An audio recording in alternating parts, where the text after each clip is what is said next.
Tatang naman, palaruin mo na ako. Umaato na yung bakulaw eh. Sakuragi, huwag mo nga siyang tawagin tatang. Coach Ansay ang pangalan niya. Tatang, nagrabyado na tayo. Kailangan na maglaro secret weapon. Ha? Makinig kayo! Gusto ko bago matapos ang first half, 30 points ang lamang natin!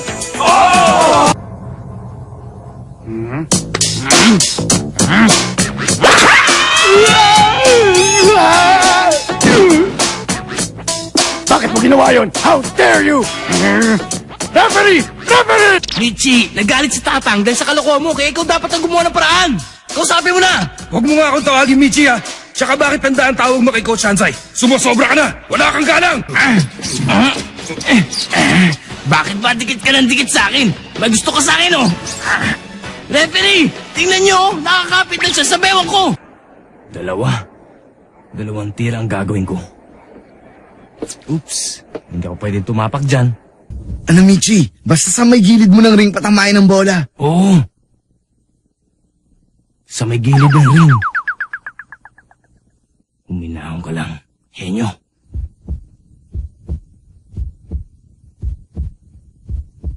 Hindi, dapat malayo sa board. Tingnan mo na lang kung saan pupunta ang bolang yan. Malayo! Sa gilid! Hindi, malayo sa board. Gilid! Malayo! Kapag na-shoot ko ito, pareho na kami. Hindi ako dapat sumablay sa dalawang bolang ito. Hindi ako pwede magkamali. Kahit isa. Sablay, sablay, sablay, sablay, sablay, sablay.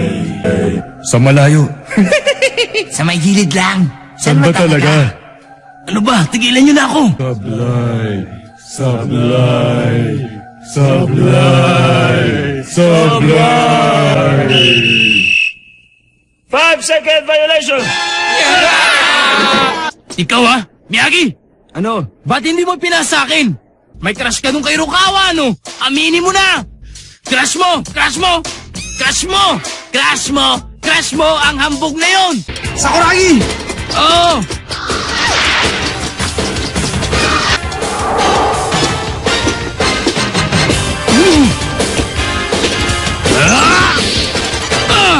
Ito ang kauna-unahang laro ni Hanamichi Sakuragi.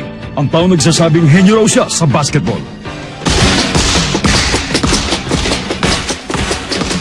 Sa huling 4 na minuto, wala nang iniisip si Hanamichi kundi ang sarili niya. Buong puwersang dinakdak ni Sakuragi ang bola.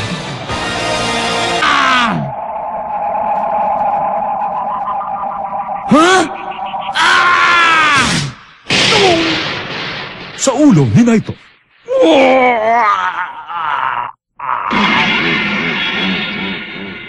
Ang gano! Sinadya mo yun eh! Oo, sinadya mo yun! Sinadya mo yun! Hindi ko sinasadya yun! Sinadya mo yun! Ha? Nagbibiro na siya, hindi ba? Gori, paliwanag mo naman sa kanya. Loko. Hindi ko nga sinadya yun eh. Ano ka ba? Tumahimik ka! Nakalima, foul ka na! Foul out ka na rin! Hindi ko naman sinadya yun eh. Hindi ko gusto yung nangyari.